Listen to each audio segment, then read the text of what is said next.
Can you charge your Tesla at any charging station? It's a question that might pop into your mind when you're planning a long trip, running errands, or even just curious about how electric vehicles integrate into the broader charging network. Today, we're going to dive deep into this topic and clear up any confusion about where and how you can charge your Tesla. First things first, not all charging stations are created equal. If you've ever seen a gas station, you know they all seem to work the same way. Pull up, pump gas, and drive off. But with EVs, the landscape is a bit more complex. So, can you pull into just any charging station and plug in your Tesla? The short answer is no, but there's more nuance to it. Let's break it down. Tesla has its own proprietary network of charging stations, famously called the Tesla Supercharger Network. These chargers are fast, reliable, and designed specifically for Tesla vehicles. If you own a Tesla, these are your go-to stations for convenience and efficiency. Superchargers can add up to 200 miles of range in as little as 15 minutes, which makes them incredibly appealing for long road trips or quick top-ups. But what about non-Tesla charging stations? Let's explore that. Charging stations outside the Tesla ecosystem, often referred to as third-party or public chargers, include networks like Electrify America, EVgo, ChargePoint, and many others. These stations use different connector types and charging standards, such as CHAdeMO and CCS, combined charging system. While Tesla vehicles don't come with these connectors by default, there are adapters available that allow you to use some of these chargers. However, compatibility and charging speeds may vary, and it's crucial to know the details before you plug in. So, here's the deal: Tesla's superchargers are plug-and-play for Tesla owners. No adapters, no hassle. But if you're planning to use a third-party charger, it's a good idea to have a CHAdeMO or CCS adapter on hand, depending on the type of station you encounter. Keep in mind that these adapters are an additional purchase, and not all chargers will provide the same charging speed as a Tesla supercharger. For instance, a level 2 charger at a shopping mall might take hours to give you a full charge, whereas a supercharger can get you back on the road in a fraction of the time. Another important factor is the cost. Tesla superchargers have a straightforward pricing model, often charging by the kilowatt hour or per minute, depending on the location and local regulations. On the other hand, third-party chargers may have varied pricing structures.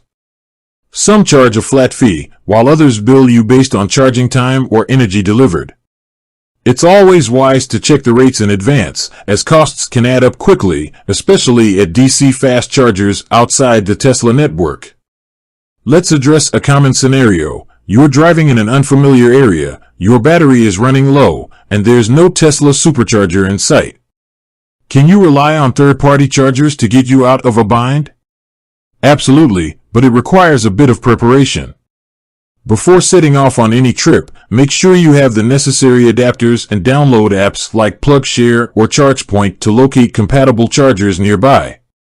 These apps often provide real-time availability and user reviews, which can save you from unnecessary detours or frustration. It's also worth noting that Tesla has been gradually opening up its supercharger network to non-Tesla EVs in certain regions.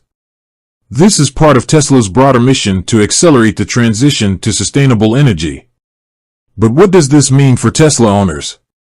Essentially, some supercharger stations may have additional vehicles using them, potentially increasing wait times. However, Tesla's robust network and strategic placement of chargers are designed to minimize congestion, even as more EVs hit the road. Now, let's talk about home charging. Many Tesla owners prefer the convenience of charging at home using a Tesla wall connector or a standard outlet. Home charging is typically the most cost-effective and hassle-free option, as you can charge overnight and start your day with a full battery. But for those without access to home charging, like apartment dwellers or frequent travelers, understanding the public charging landscape becomes even more critical. One question that often comes up is about charging etiquette. Whether you're at a Tesla supercharger or a third-party station, it's important to be mindful of other EV owners. Don't leave your car plugged in longer than necessary, especially at high-demand stations. Many charging networks, including Tesla, implement idle fees to discourage vehicles from occupying a charger after reaching full charge. These fees can be steep, so it's in your best interest to move your car promptly once charging is complete.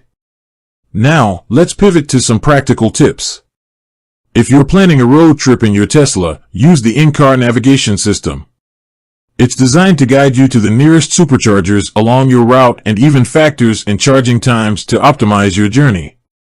The system also accounts for elevation changes and weather conditions, giving you a realistic estimate of your battery's range. For third-party chargers, apps like PlugShare or a Better Route Planner can complement Tesla's navigation system by providing additional charging options and detailed trip planning. Another tip, keep an eye on your charging speed. While fast chargers are great for quick top-ups, frequent use of DC fast charging can slightly impact your battery's long-term health. Tesla's battery management system is designed to mitigate this, but it's still a good practice to rely on slower level 2 charging whenever possible, especially for daily use. So, what does the future hold for Tesla and charging networks? The EV industry is evolving rapidly, with more companies investing in expanding and improving charging infrastructure. Tesla's decision to open its supercharger network to other EVs could be a game-changer, potentially leading to a more unified charging standard across the industry. For Tesla owners, this means more options and greater convenience, but also a potential need to share the network with a growing number of non-Tesla vehicles. In conclusion, while you can't charge your Tesla at every single charging station without the right adapters or compatibility, the good news is that the charging ecosystem is more flexible and accessible than ever before. Whether it's the ultra-reliable Tesla supercharger network, a third-party charging station, or your own garage, there's a solution for every scenario. The key is preparation. Know your adapters, plan your routes, and always have a backup plan for those unexpected moments. With that said, thanks for watching, and until next time.